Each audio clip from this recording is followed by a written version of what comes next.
Halo semuanya, selamat datang di modul 1 Praktikum Keamanan Sistem. Sebelum kita mulai penjelasan, perkenalkan, saya Timothy Harlian dengan kode asisten LIE. Dan pada modul pertama ini kita akan membahas tentang kriptografi. Apa sih kriptografi itu? Kriptografi itu adalah ilmu sekaligus seni untuk menjaga kerahasiaan pesan dengan cara menyamarkannya menjadi bentuk tersandi yang tidak mempunyai makna. Nah, di kriptografi ini ada dua hal yang perlu teman-teman ingat, yaitu plaintext dan juga ciphertext. Nah, plaintext adalah pesan yang dapat dibaca. Nah, dari penjelasannya aja udah jelas ya kalau plaintext itu ya kalimat-kalimat yang memang biasa kita baca sehari-hari. Kayak tulisan Telkom University, terus kalimat yang tadi saya bacakan itu adalah plaintext. Sedangkan ciphertext adalah pesan yang tidak dapat dibaca. Nah, untuk kriptografi sendiri ada dua proses, yaitu enkripsi dan juga dekripsi. Enkripsi adalah proses penyamaran dari pesan yang dapat dibaca atau plaintext menjadi pesan yang tidak dapat dibaca atau ciphertext. Sedangkan dekripsi adalah proses kebalikan dari enkripsi, yaitu proses pengembalian dari pesan yang tidak dapat dibaca atau ciphertext tadi menjadi pesan yang dapat dibaca atau plaintext. Nah, kriptografi dibagi lagi menjadi dua, dilihat dari masanya. Ada yang klasik dan juga modern. Untuk yang klasik sendiri itu contohnya seperti Caesar, Vigenère, Playfair, dan juga Relevance. Sedangkan untuk yang modern di bisa kita lihat dari jenisnya dibagi lagi menjadi dua, ada yang simetrik dan juga ada yang asimetrik.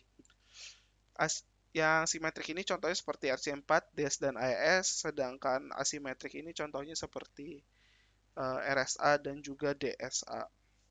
Apa sih yang membedakan antara simetrik dan juga asimetrik? Yang membedakan adalah penggunaan key atau kunci. Nah, di mana simetrik ini hanya menggunakan satu buah kunci, sedangkan asimetrik ini menggunakan dua buah kunci. Nah, untuk yang klasik kita akan bahas tentang sesar Cipher. Nah, pada sesar Cipher tiap huruf disubstitusi dengan huruf ke X berikutnya dari susunan alfabet yang sama.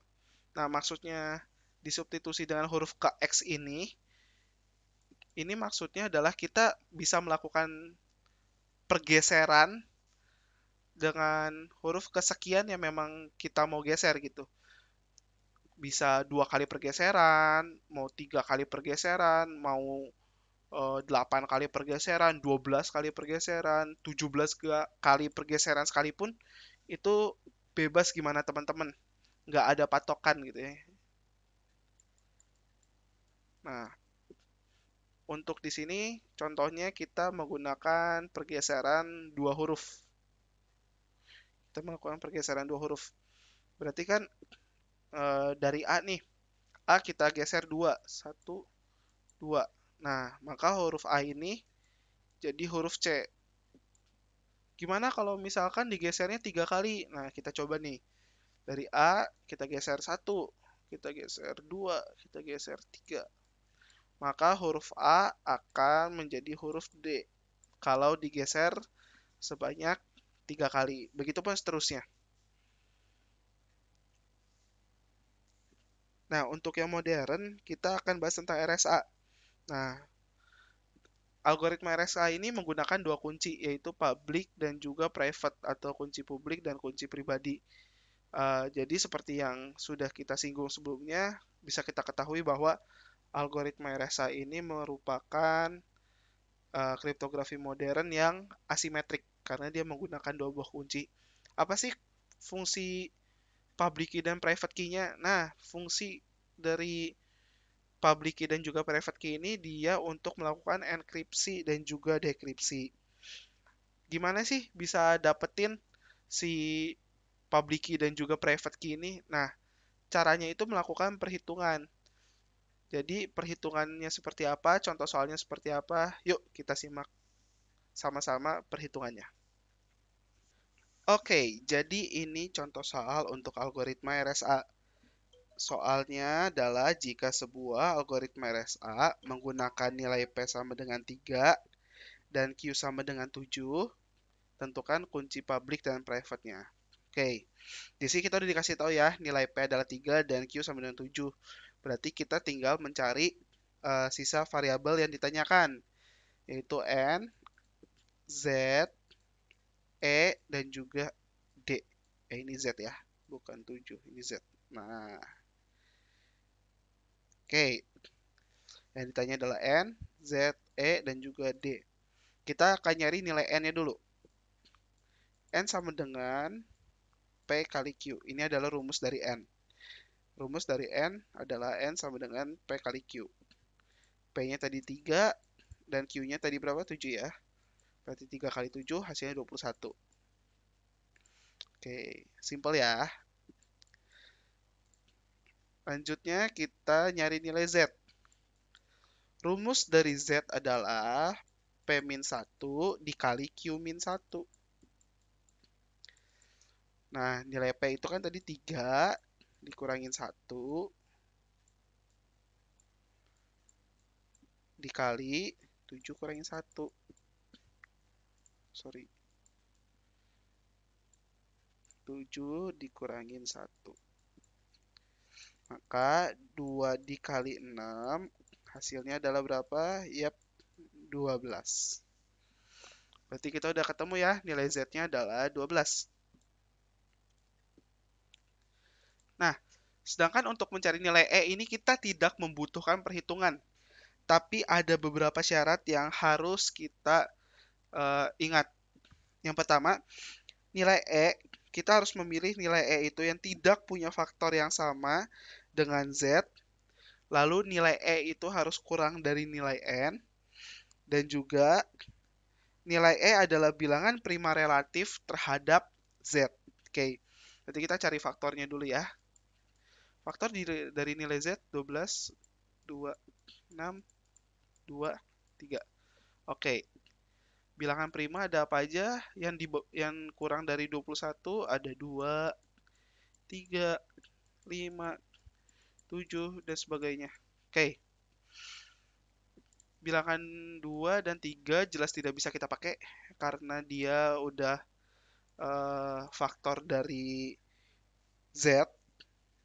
Maka bilangan prima relatif yang bisa kita gunakan, yang bilangan merupakan bilangan prima relatif terhadap Z, lalu tidak punya faktor yang sama dengan Z dan masih tergolong kurang dari N, ya berarti 5. Berarti nilai E yang kita gunakan adalah 5. Sip. Oke. Nah, sekarang kita mencari nilai D. Nilai D rumusnya adalah dalam kurung E dikali D minus 1 per Z. Nah, di sini kita harus mencari nilai D yang jika kita masukkan nilainya ke dalam perhitungan ini bisa dibagi habis dengan Z. Nah, kita lihat nih, E-nya kan ada 5, dikurangin 1, dibagi 21. Berarti kan berapa nih yang kalau dikali sama si 5 ini, terus hasil perkaliannya dikurangin sama 1, terus dibagi sama 21, habis gitu. Berarti kan eh, harus kita cari ya nilainya. Nah, berarti nilai yang memenuhi adalah 17. Nah, kita coba cek ya. Kita coba cek 17 dikali 5 itu kan berarti dia nilainya adalah 85. 85 kita kurangin dengan 1 hasilnya 84. 84 kita bagi 21 berarti dia hasilnya adalah 4. Nah, berarti angka 17 ini bisa membagi hasil yang dikalikan dan dikurangkan dengan 1 ini bisa habis dibagi dengan 21. Berarti nilai D-nya adalah 17. Oke, kita udah dapat ya nilai N, Z, E, dan juga D. Berarti kita harus menentukan public key dan private key. Untuk public key sendiri itu susunannya adalah N, E. Sedangkan untuk private key itu susunannya adalah N, D. Berarti kita tinggal masukin aja nilai yang udah kita dapetin tadi. Nilai N-nya berapa? 21. Nilai E-nya 5. Nilai N-nya 21. Nilai D-nya tadi berapa? 17. Oke, udah kita temuin ya public key dan private key-nya. Sekarang kita tinggal melakukan enkripsi. Oke, setelah kita mencari private key dan public key-nya, sekarang kita diminta untuk mencari enkripsinya. Nah, soalnya jika diketahui pesan yang akan dikirim dan adalah huruf L dan bernilai 12, tunjukkan hasil enkripsinya. Oke, jadi rumus dari enkripsi itu adalah C sama dengan M pangkat E mod atau modulus N, dan kita tinggal masukin aja apa namanya nilainya. Tapi mungkin di sini kalian ada pertanyaan, Bang, itu M apa gitu kan? Kok nggak dikasih tahu? Oke, jadi M itu adalah nilai yang akan kita enkripsi, yaitu 12 ini. Ini, nah, nilai M itu adalah 12 atau pesan yang akan kita enkripsi. Oke, dari rumus ini berarti kita bisa masukin 12 dipangkatkan dengan E, 12 pangkat 5, modulus N. Tadi N-nya berapa? 21 ya? 21. Oke, kita pindah ke sini. 12 pangkat 5, berapa nilainya? 248. 248, 832.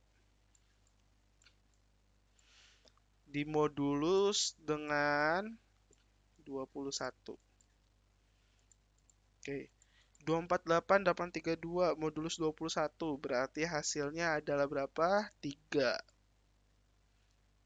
Nah, berarti di C ini tadi kita lihat 12 dipangkatkan dengan 5, lalu dimoduluskan dengan 21, hasilnya adalah 3.